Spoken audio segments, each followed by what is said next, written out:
I'm Nathan, 32, a software engineer who always believed family comes first. My sister Rebecca and I have a complicated relationship. While I climbed the corporate ladder through hard work, she remained our parents' golden child despite her string of failures. But nothing prepared me for the day I discovered I was uninvited from the $25,000 engagement celebration I paid for. What would you do if your own family treated you like an ATM, then tossed you aside like yesterday's trash? That's exactly what happened to me, and let me tell you, I made sure they learned their lesson. If you're watching this, drop a comment telling me where you're from, hit that like button, and subscribe to see more stories about standing up for yourself when family takes advantage of your generosity. Growing up in a middle-class neighborhood in Ohio, Rebecca and I shared a typical sibling relationship, at least on the surface. 4 years my junior, she was the surprise baby who completely transformed our family dynamic. From the moment she arrived, my parents Robert and Catherine shifted their attention almost entirely to her. While they attended every one of Rebecca's dance recitals and school plays, they frequently missed my academic competitions and baseball games, claiming they were too busy or too tired after work. As a kid, I tried everything to earn the same affection. When I brought home straight A's, my dad would nod and say, "That's what we expect from you, Nathan." But when Rebecca managed a B-, they'd celebrate with ice cream and praise her improvement. The pattern was painfully consistent. By the time I reached high school, I'd accepted my role as the responsible, self-sufficient child.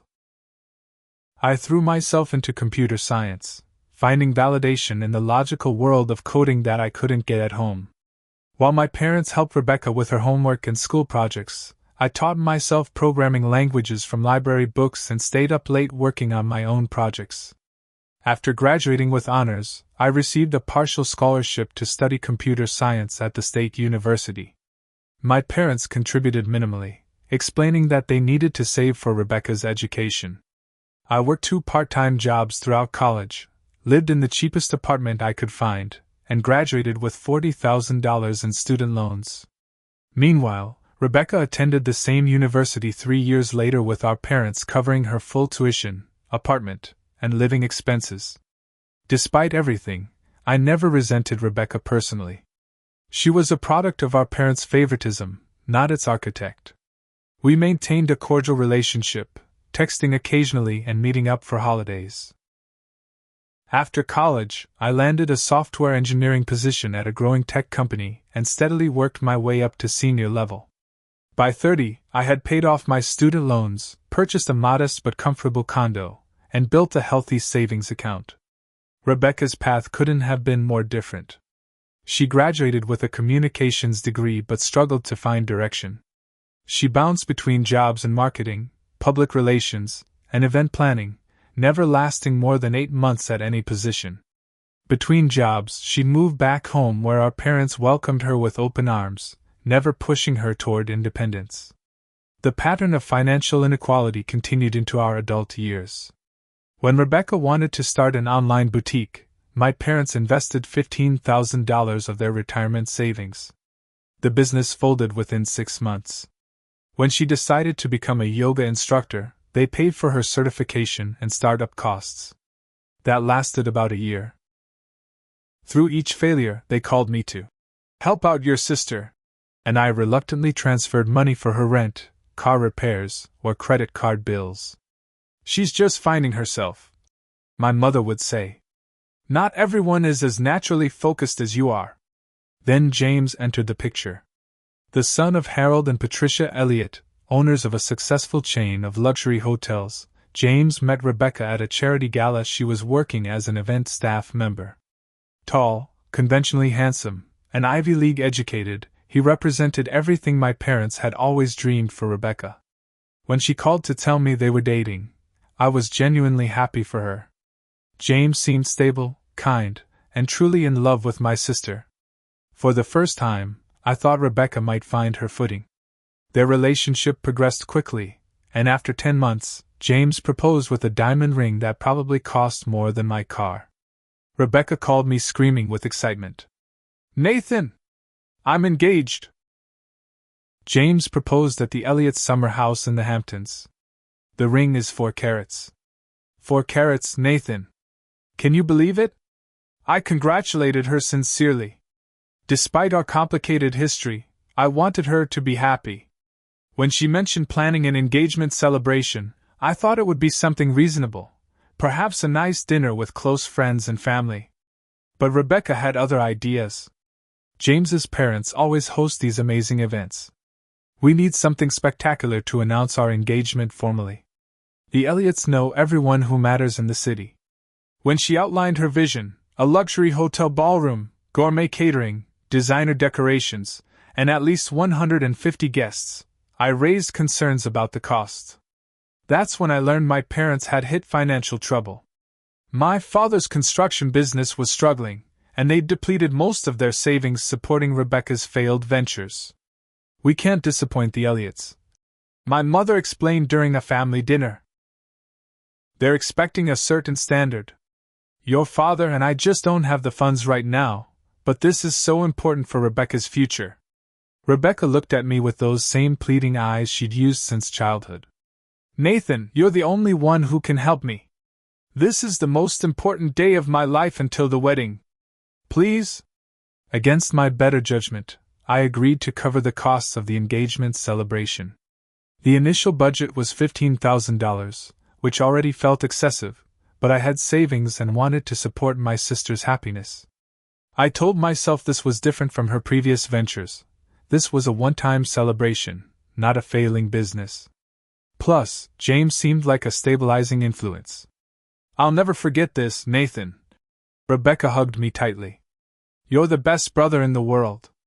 Little did I know that my generosity would soon be repaid with the deepest betrayal of my life.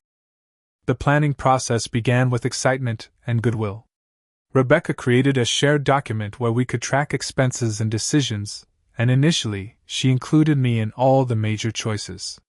We toured 3 potential venues together, discussed menu options, and talked about the guest list. I felt genuinely included, and for a brief moment, I thought this might actually strengthen our relationship. That illusion shattered during our first meeting with James's parents. Harold and Patricia Elliott arrived at the restaurant 20 minutes late, not bothering to apologize. Harold barely looked at me when Rebecca introduced us, while Patricia gave me a once-over that made it clear she found me lacking. So you work with computers?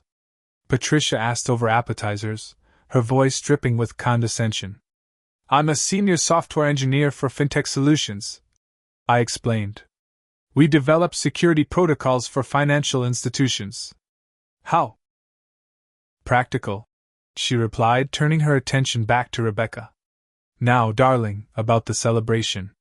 The Waldorf has much better lighting than the Ritz for evening events. The Matthews held their daughter's engagement there last spring, and it was divine.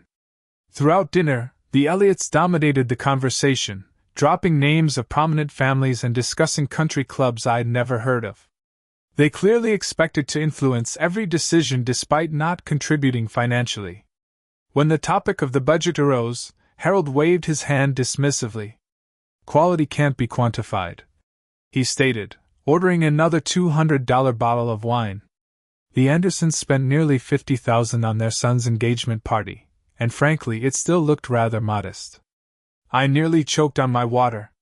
Rebecca shot me a warning glance and quickly changed the subject. Later that night, she called me in a panic. Nathan, we need to increase the budget. The venue the Elliots suggested is perfect, but it's $5,000 more than we planned. Plus, they recommended a specific caterer who's absolutely amazing but a bit pricier. A bit pricier. Turned out to be double our original catering estimate. Before I could properly object, Rebecca rushed on. James's family expects a certain standard. If we go with something cheaper, they'll know, and it will reflect poorly on our family. Please, Nathan. This is my one chance to make a good impression. Against my better judgment, I agreed to the increases. To cover the mounting expenses, I took on a freelance project that required me to work weekends for 2 months. Meanwhile, Rebecca's demands grew more extravagant by the day. The basic floral arrangements became elaborate installations. The standard open bar transformed into premium liquor with signature cocktails. The reasonable photographer was replaced by a duo who had apparently shot for both. By mid-planning, I was directly paying for the luxury hotel venue, $12,000. Gourmet catering for 175 people, $18,000. Premium open bar, $5,000. Floral arrangements, $3,500. Photographer and videographer, $4,500. Live band, $3,000. Designer invitations and stationery, $2,000. Miscellaneous decorations and details, $4,000. The original $15,000 budget had ballooned to over $50,000, and I was working myself to exhaustion to cover it all. Yet Rebecca showed little appreciation, constantly comparing our plans to events thrown by James's wealthy friends. 3 weeks before the celebration, I arrived at a planning meeting to find Rebecca and James already seated with the event coordinator. Rebecca's expression tightened when she saw me. "Nathan, you're here," she said without enthusiasm. "We were just discussing the lighting package." "I thought we already decided on the standard package," I replied, confused. "Well, yes, but Melissa here was showing us the premium option, which would really elevate the atmosphere." The event coordinator nodded eagerly. "The difference is quite dramatic. The premium package includes pin-spot lighting for each centerpiece, wash lighting for the walls in your chosen colors, and custom gobo projections. For an additional $3,000, I noted, looking at the quote. An uncomfortable silence fell over the table. Rebecca finally spoke, her voice unnaturally high. "It's just that James's cousin had the most amazing lighting at his engagement party, and everyone's still talking about it months later." I felt a flash of frustration. "Rebecca, we're already way over budget. I've taken on extra work to cover everything, and if it's about money," she interrupted, lowering her voice, "maybe you should dress the part a little better if it's such a strain. That sweater is at least 3 years old, and your shoes." She trailed off, looking embarrassed. I was stunned into silence. James looked uncomfortable but said nothing to defend me. My friend Michael noticed the toll the planning was taking. Over beers one night, he asked point blank, "Why are you killing yourself to fund the social climbing of people who don't even seem to appreciate you?" "She's my sister," I answered automatically. "And you're her brother, but I don't see her making any sacrifices for you," Michael countered. "When was the last time she even asked how you're doing with all this extra work?" I couldn't remember. In fact, Rebecca had recently criticized me for looking tired at a tasting session. "The Elliots are bringing some of their friends to the celebration," she'd said. "I need you to make a good impression. Maybe get a facial or something before the event?" The final straw came when Rebecca texted me a link to a designer suit with the message, "James's father mentioned you might not have appropriate attire for the celebration. This would work. Consider it an investment in your wardrobe." The suit cost $3,000. I called my parents, hoping they might see how unreasonable things had become. "Your sister just wants everything to be perfect," my mother said. "The Elliots move in elite circles, Nathan. This could change Rebecca's whole life." "What about my life?" I asked. "I'm working 60-hour weeks to pay for this extravaganza." "Don't be selfish," my father responded. "You've always been financially responsible. Rebecca needs more support than you do." As the celebration drew nearer, Rebecca excluded me from more decisions, despite my financial contribution.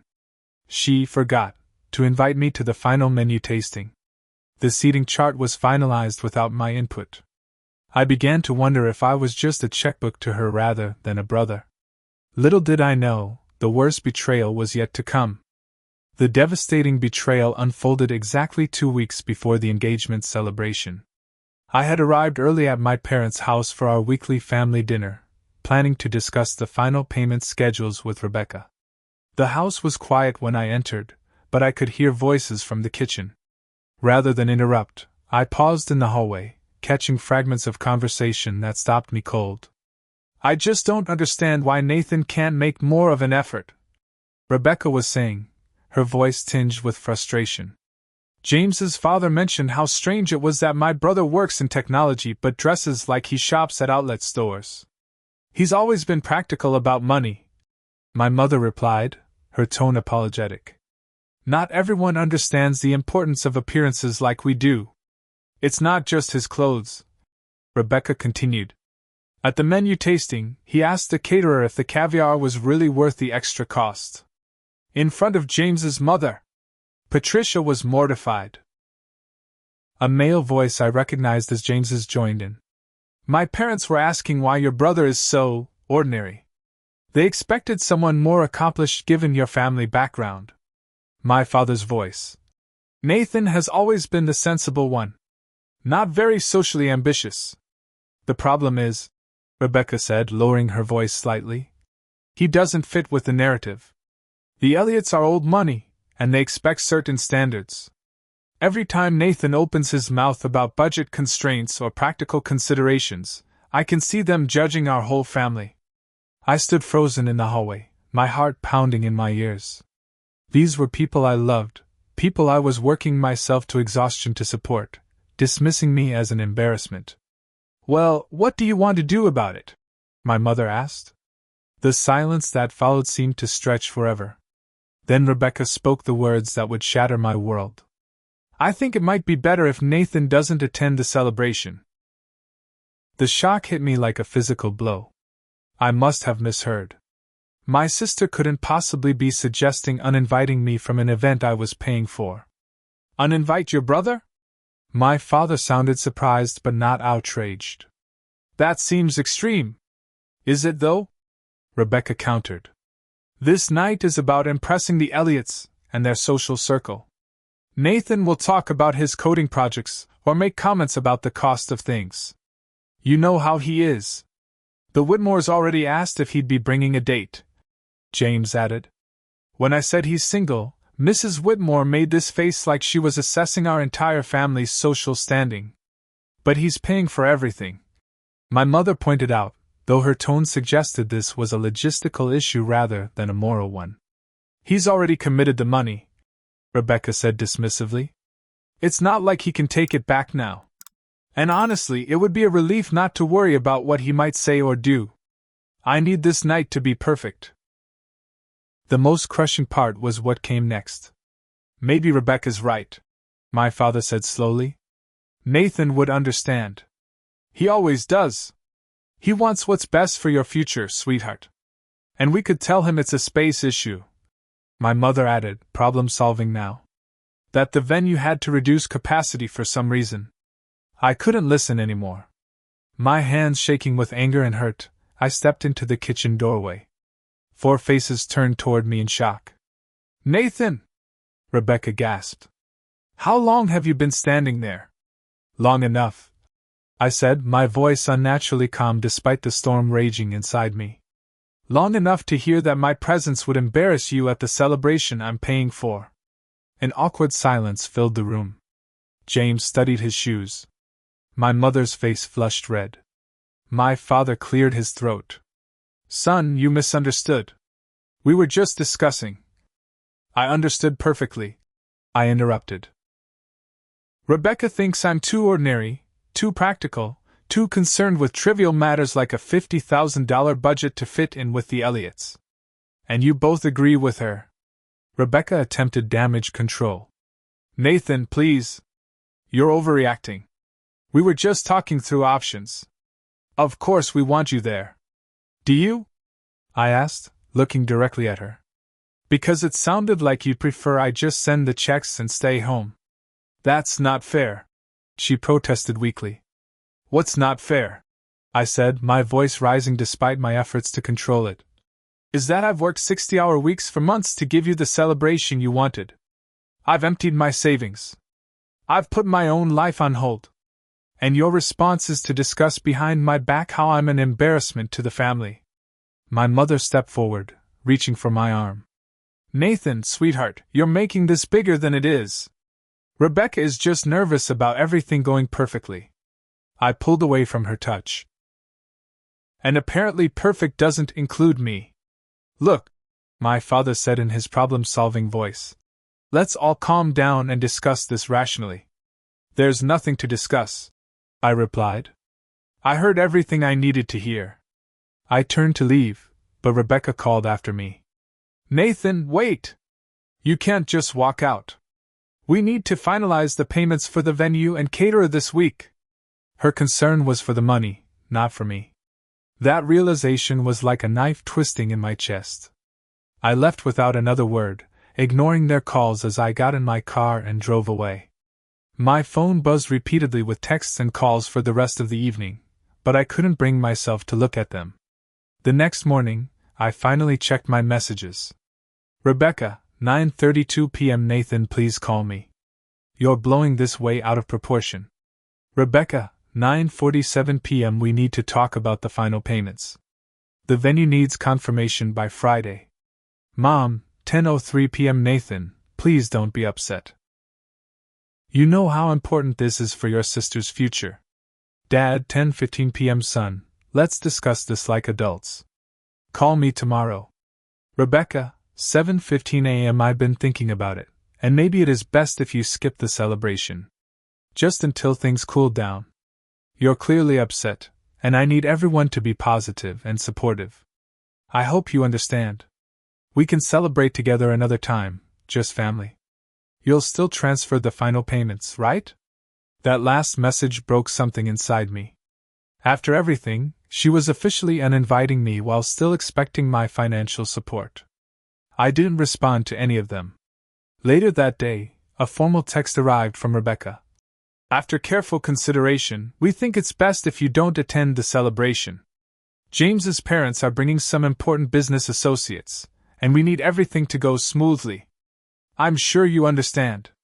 Please confirm you'll complete the final vendor payments by Friday. Love you. My mother called that evening. When I finally answered, she didn't apologize or acknowledge how hurtful their actions were. Instead, she said, Nathan, please don't make a scene about this. Rebecca is under so much pressure. Just be mature and support her decision. Her decision to uninvite me from an event I'm paying for? I asked incredulously. These things happen in families, she replied. Sometimes we make sacrifices for the ones we love. This is Rebecca's big moment. And what about me, Mom? When has anyone in this family ever sacrificed for me? The silence that followed was answer enough. The next morning, I woke up with a clarity I hadn't felt in months. The fog of hurt and betrayal had crystallized into something harder, more resolute. I called in sick to work for the first time in 3 years and spent the day researching my options. My first call was to my friend Michael, who thankfully worked in contract law. They did what? He exclaimed after I explained the situation. Please tell me you're not still planning to pay for this thing. That's why I'm calling, I replied. Legally, where do I stand? All the contracts and deposits are in my name. Michael didn't hesitate. You have every right to cancel services you've contracted and paid for. They can't force you to pay for something and then exclude you from it. That's not how this works. Even if I've already made deposits? You might lose some deposits depending on the cancellation policies, but you're not obligated to make final payments. Have you signed any formal agreements with your sister or parents? No, just verbal agreements. Then legally, you're in the clear. The question is, are you prepared for the family fallout? That was the real question. Despite everything, these were the people I'd spent my life trying to please. Could I really go through with such a dramatic response? Would it make me just as bad as they were? I spent the day in emotional turmoil, alternating between righteous anger and gnawing doubt. Around midday, I went to a coffee shop to clear my head and found myself seated next to a woman named Olivia who was working on her laptop. When she noticed me staring blankly at my untouched coffee, she asked if I was okay. Something about her kind eyes and gentle question broke through my defenses.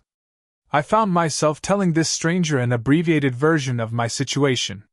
That's terrible, she said when I finished. What are you going to do? I don't know, I admitted. Part of me wants to just pay for everything and walk away. That's what I've always done. Be the responsible one, the one who doesn't make waves. Olivia considered this for a moment. Can I offer an outside perspective? It sounds like your family has come to expect your sacrifice without appreciation. Sometimes the kindest thing you can do, for yourself and for them, is to establish boundaries. By canceling everything? I asked. Isn't that extreme? What's extreme is expecting someone to spend $50,000 on a party they're not welcome to attend. She pointed out. Actions have consequences. Maybe it's time your family learned that. We talked for another hour, and I found myself drawn to Olivia's straightforward wisdom. She asked questions no one in my family ever had, about my interests, my goals, what made me happy. When we exchanged numbers before parting, I felt a glimmer of possibility amid the chaos. Back at home, I reviewed all the contracts I'd signed. Everything was indeed in my name. The venue contract had a 50% cancellation fee if cancelled more than 7 days before the event. The caterer required 72 hours notice to avoid full payment. The florist needed 5 days notice. The photographer would refund 25% if cancelled within 2 weeks. The band would keep the deposit but not charge the remainder. I created a spreadsheet calculating that if I cancelled everything immediately, I would lose about $20,000 in deposits, but save the remaining $30,000 in final payments. It was an expensive lesson, but perhaps a necessary one. I also realized something crucial. No one in my family knew the specific payment schedules or had direct contact with the vendors. Everything had been arranged through me. They assumed all was proceeding as planned, with final payments scheduled for the coming week. The plan formed in my mind with surprising clarity. I would cancel everything but tell no one.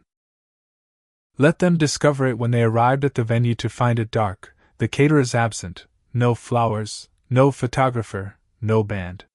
Let them experience the humiliation they were so worried I might cause them. The vindictive satisfaction I felt at this thought gave me pause. Was I becoming as manipulative as they were? But the difference, I reasoned, was that I wasn't obligated to fund an event I wasn't welcome to attend. I wasn't uninviting them from anything. I was simply declining to provide services they had deemed me unworthy of enjoying. To verify my decision, I checked my messages one last time, hoping for perhaps an apology, a reconsideration. Instead, I found Rebecca, 2:15 p.m. Nathan, the venue manager needs to confirm final payment by tomorrow. Can you handle that? Also, the florist called me about final arrangements. I gave them your number since you're handling the financial side. No apology. No acknowledgement of the hurt. Just continued expectations of my financial support. My mother had texted too. Rebecca is very stressed about the final arrangements. Please don't make things harder by withholding the payments. Family supports family. The irony was breathtaking. Family supports family, except when that family might embarrass you in front of wealthy people. My decision was made.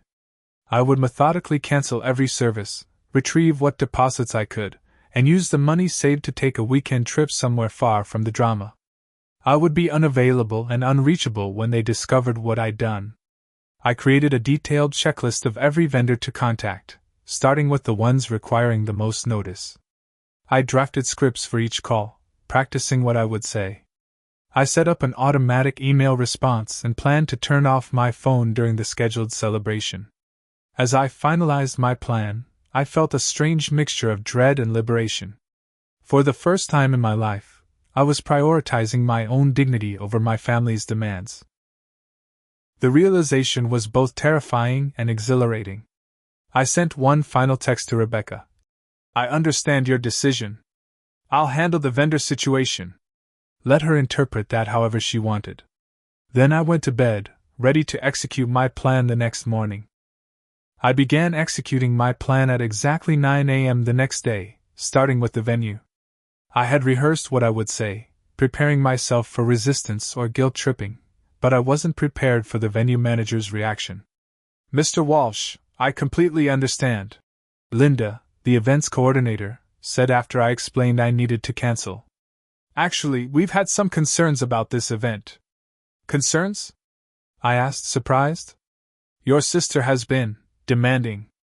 She's called multiple times requesting upgrades and changes without consulting you, despite our explaining that you're the contract holder. When we mentioned additional costs, she said, and I quote, "My brother will pay for it. Just add it to the bill." I felt a fresh wave of anger. What kind of upgrades? Premium champagne for the toast, extra serving staff, specialty linens, about $3,000 in additions that weren't in the original contract. Additions I knew nothing about. The betrayal deepened. Linda continued, "Given the circumstances, I can refund 60% of your deposit instead of the standard 50%. It's the least I can do." I thanked her, genuinely touched by this small kindness from a stranger when my own family had shown none. The caterer was equally understanding. When I called to cancel, the owner, Anthony, sighed heavily. "Between us, Mr. Walsh, your sister has been one of our more challenging clients. She's changed the menu 4 times, insisting on out-of-season ingredients that have driven up the cost considerably." "I wasn't aware of that," I said, my voice tight. "We assumed you knew. She said you had unlimited funds for this event and that we should coordinate menu changes directly with her." Another revelation, another betrayal. The pattern continued with each vendor I contacted. The florist mentioned Rebecca had upgraded to rare orchids flown in from Thailand, doubling the original cost. The photographer revealed she had added a second videographer and requested extensive post-production editing. The band told me she had asked them to learn 5 specific songs not in their repertoire, requiring additional rehearsal time at premium rates. Each conversation reinforced my decision. This wasn't just about being uninvited, it was about being systematically used and deceived by the people I should have been able to trust most. By midday, I had cancelled every service and received confirmation emails documenting each cancellation. Some vendors refunded portions of deposits out of sympathy, others kept them as per their policies. In total, I recovered about $12,000 of the $20,000 I had already spent, a significant loss, but less painful than continuing to fund my own exclusion. As I worked through my checklist, my phone buzzed repeatedly with messages from Rebecca and my parents, all focused on payment confirmations and last-minute details. None of them bothered to ask how I was feeling or to reconsider their decision to exclude me. I ignored them all. My final call was to the hotel where many out-of-town guests were staying under a group rate I had arranged and partially subsidized. I canceled the room block but paid for individual room relocations to a different hotel for elderly relatives who had already made travel arrangements. I wasn't cruel, I just refused to continue being exploited. With everything canceled, I felt a strange emptiness. The anger that had fueled me through the morning subsided, leaving behind a hollow ache. I had done what was necessary to preserve my self-respect, but there was no joy in it. I called Michael to update him, and he suggested meeting for dinner. "You've had a rough day. You shouldn't be alone right now." At the restaurant, I found not just Michael but also Olivia from the coffee shop. "Hope you don't mind," Michael said. "I thought you could use all the support you can get." Their kindness nearly undid me. These near strangers showed more concern for my well-being than my own family had in years. Over dinner, I shared the details of my day, including the additional expenses Rebecca had been secretly adding. "She was taking advantage of you on a whole other level," Michael said, shaking his head. "You absolutely did the right thing." "What happens now?" Olivia asked gently. "Now I disappear for the weekend," I explained. "The celebration was scheduled for Saturday evening. I've booked a cabin 3 hours north, in a spot with minimal cell service. I'll be unreachable when they discover everything's been cancelled." "That's going to be a nuclear explosion," Michael commented. "Are you sure you want to be off-grid for it? Might be better to know what's coming." I shook my head. "I need the space. I've spent my whole life being available whenever they needed something from me. For once, I'm putting myself first." Olivia reached across the table and squeezed my hand. "Good for you. Sometimes the hardest boundaries to set are with the people who should respect them most." The next morning, I packed a bag, set up an email autoresponse, and prepared to leave town. As a final measure, I withdrew the recovered funds from my account and deposited them in a new one at a different bank. I wouldn't put it past Rebecca to try accessing my accounts in an emergency. She knew most of my passwords from helping with technical issues over the years. Before turning off my phone, I received a text from Rebecca. Just confirmed with the venue for tomorrow. Everything looks perfect. The Elliots are bringing the Whitmores and the Crawfords. Both families have daughters about your age, so it's probably best you're not there to complicate things. Thanks for understanding. Love you. Her casual cruelty cemented my resolve. I turned off my phone, got in my car, and drove north, feeling truly free for the first time in years.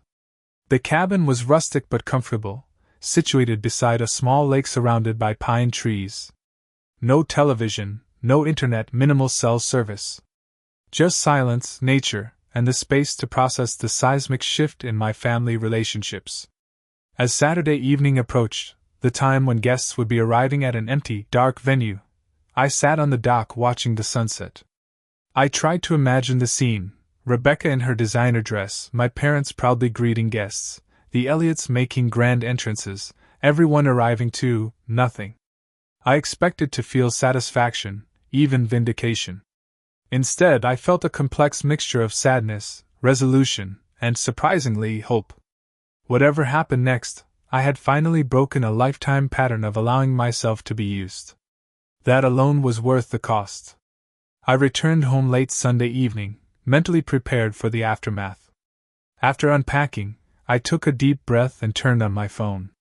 It immediately began buzzing incessantly as dozens of missed calls, voicemails, and text messages poured in. The chronology of messages told a story of escalating panic and rage. Saturday, 3:15 p.m. Rebecca. The florist just called saying they don't have our order. Did you forget to confirm something? Saturday, 4:22 p.m. Rebecca. Nathan, the venue says our event was cancelled. Call me immediately. Saturday, 4:30 p.m. Mom. Something's wrong with the venue. They're saying you cancelled everything. Please call right away. Saturday, 4:45 p.m. Dad. What the hell is going on? The venue is locked and dark. Call your mother now. Saturday, 5:10 p.m. Rebecca. Are you kidding me right now? Guests are arriving. The Elliots are here. There's nothing. No venue. No food. Nothing. The messages grew increasingly frantic and angry as the evening progressed. By 6 p.m., when the celebration should have been in full swing, the tone had shifted from confusion to fury. Saturday, 6:05 p.m. Rebecca. I cannot believe you did this to me. You have ruined everything. My life is over. Saturday, 6:30 p.m. Mom. Nathan, how could you do this to your sister? To us? The Elliots are livid. This is unforgivable. Saturday, 7:15 p.m. Dad. You've disgraced this entire family. Whatever point you're trying to make, it wasn't worth destroying your sister's future. There were 17 voicemails, each more explosive than the last. Rebecca sobbing hysterically. My mother alternating between rage and manipulation. My father threatening everything from legal action to disownership.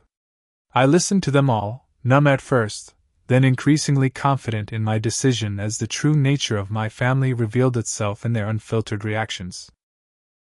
Not one message expressed concern for me or acknowledged why I might have taken such action.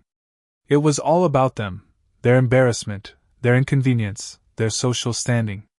The next morning, Michael called to check in and fill me in on what he'd heard through mutual acquaintances. It was absolute chaos, he reported. Guests arrived to find the venue closed and dark. Rebecca had a complete meltdown in the parking lot, mascara streaming, screaming at your parents, the works. James tried to calm her down, but she turned on him too. And the Elliots? I asked, curious about the family my sister had been so desperate to impress. Apparently, Harold Elliott made some comment about unreliable people and suggested they all go to the country club for dinner instead. But Rebecca refused to leave the venue parking lot, insisting someone would come open it. Your parents were frantically calling hotels trying to find a last-minute space. Did they find something? Your dad managed to book a private room at some restaurant downtown, but it only held about 30 people. They had to turn away most of the guests. I heard they emptied their retirement account to pay for it. I winced at that. I hadn't intended for my parents to suffer financially, just to experience the natural consequences of their actions. The Elliots left after about an hour. Michael continued. James went with them.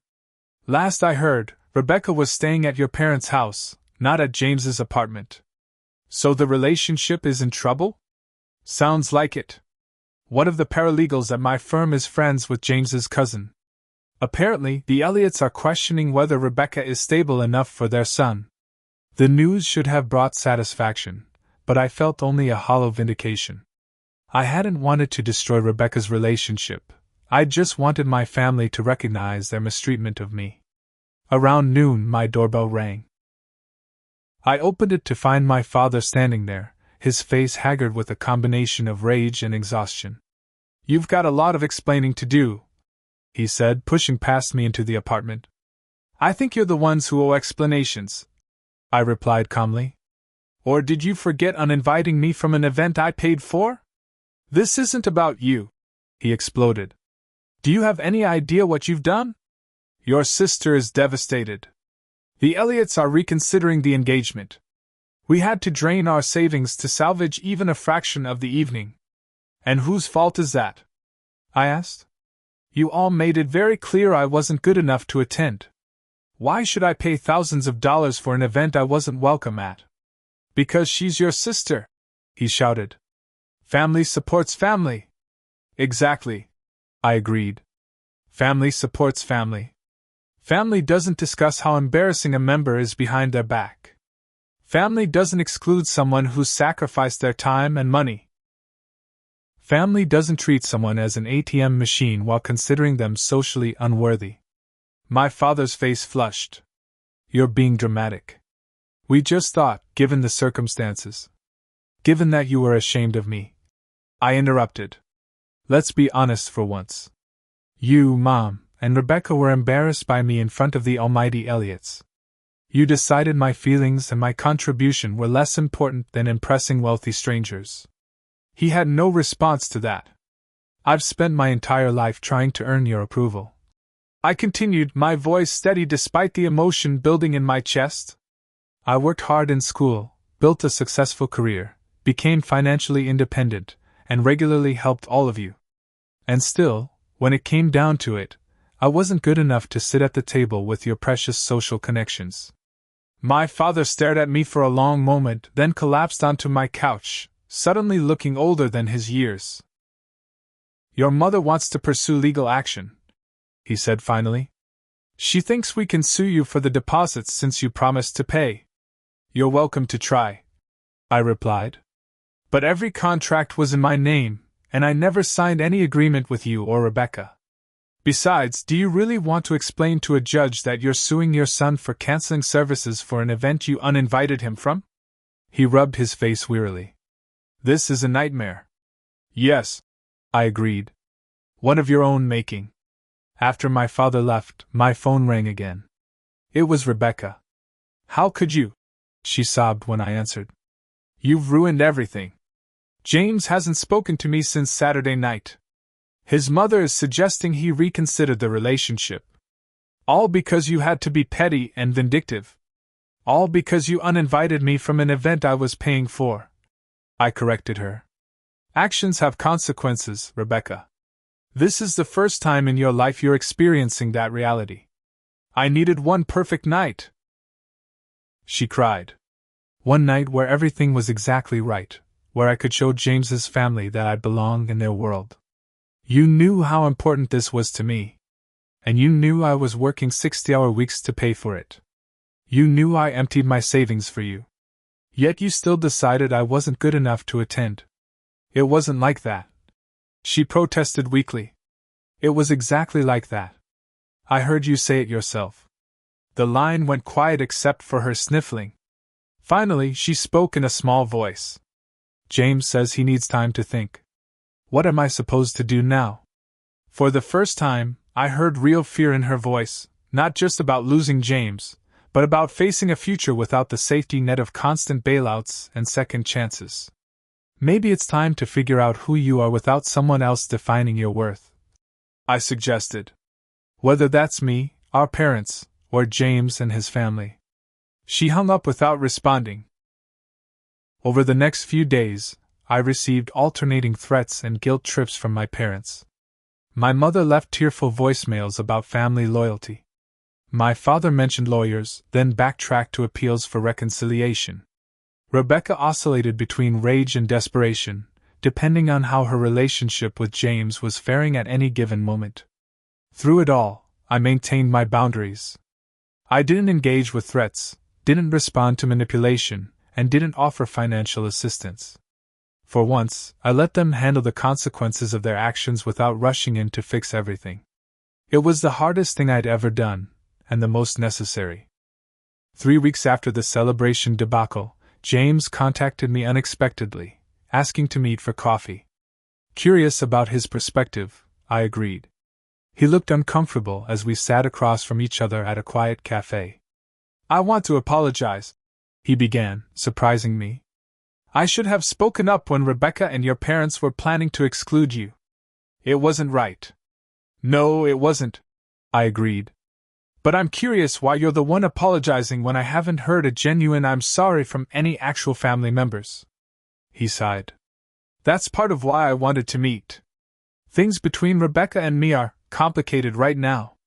My parents were appalled by what happened, but not for the reasons you might think. They were less concerned about the cancelled event and more disturbed by how your sister and parents treated you. Really? I asked, genuinely surprised. I thought they found me embarrassingly ordinary. James shook his head. My mother can be a snob about certain things, but my parents built their business from nothing. They value hard work and family loyalty above all. When they realized Rebecca had excluded the brother who was funding everything, he trailed off. Let's just say it raised serious concerns about her character. And yours? I asked pointedly. You were there.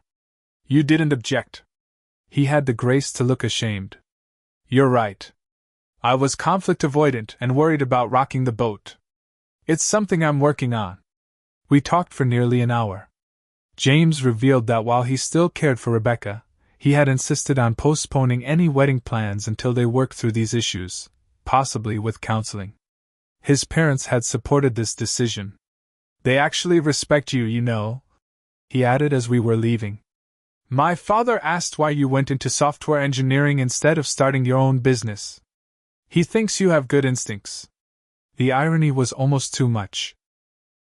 2 days later, my parents requested a family meeting at their house. I agreed on the condition that it would be a real conversation, not a coordinated guilt trip. When I arrived, I was surprised to find only my parents present, no Rebecca. She's coming later, my mother explained. We wanted to speak with you first. My father cleared his throat. Son, we've had some time to reflect on everything that happened. While we don't condone how you handled the situation. Robert, my mother interrupted, giving him a look. We agreed. He sighed and started again. What I'm trying to say is, we were wrong. We've always prided ourselves on being good parents, but the way we treated you was inexcusable. I waited, not making it easier for them. My mother continued. We've realized we've had different standards for you and Rebecca your entire life. We expected you to be independent and responsible while constantly rescuing her from consequences. It wasn't fair to either of you. It taught her that she could behave however she wanted without repercussions, I pointed out. And it taught me that my feelings and needs would always come second. Yes, my father admitted quietly. We see that now. What changed? I asked. You were threatening legal action a few weeks ago. My parents exchanged glances. Several things, my mother said. For one, Rebecca and James had a serious conversation about the future of their relationship. He made it clear that what happened was unacceptable and that he wouldn't consider marriage until she took responsibility for her actions. And I prompted. And we've been forced to look at our own behavior, my father added. The truth is, Nathan, we've taken you for granted because you never failed.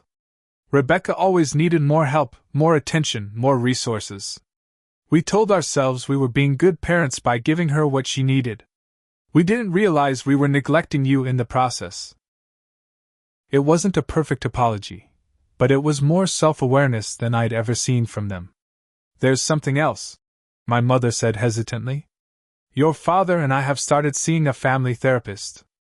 We want to do better. That genuinely surprised me. My parents had always dismissed therapy as something for weak people. The doorbell rang, announcing Rebecca's arrival. She entered looking uncharacteristically subdued, her usual confident demeanor replaced by nervous uncertainty.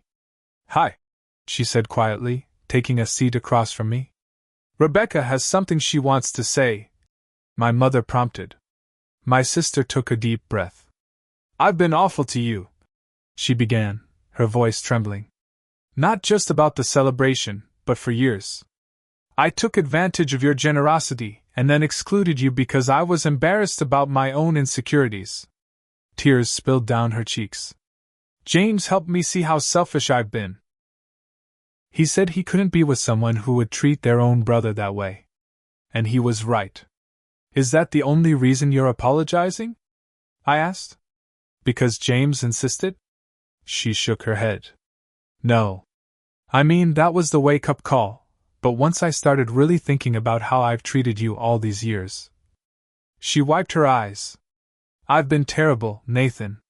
You've always been there for me, and I've never once been there for you. I don't even know what's going on in your life because I never bothered to ask. It was the most genuine I'd seen Rebecca in years. James and I are taking things slowly now. She continued. We had a small dinner last weekend, just us, his parents, and Mom and Dad. It was actually nice. No pretense, no showing off. The Elliots asked about you. My father added. They wanted to meet the brother who finally held Rebecca accountable. The conversation continued for hours, painful at times but necessary. We established new boundaries. 1. I would no longer be the family's financial safety net. 2. Rebecca would seek therapy to address her dependency issues. 3. My parents would work on treating us equally. 4. We would have regular family meetings to discuss issues openly. 3 months later, Rebecca and James had a small, intimate engagement dinner.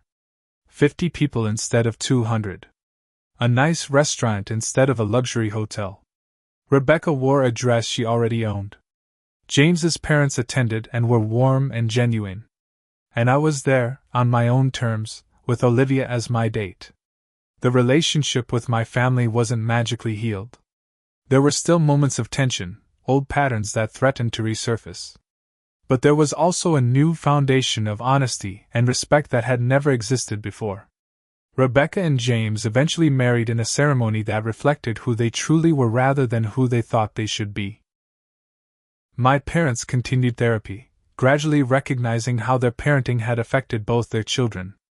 And I established healthier boundaries while remaining part of the family.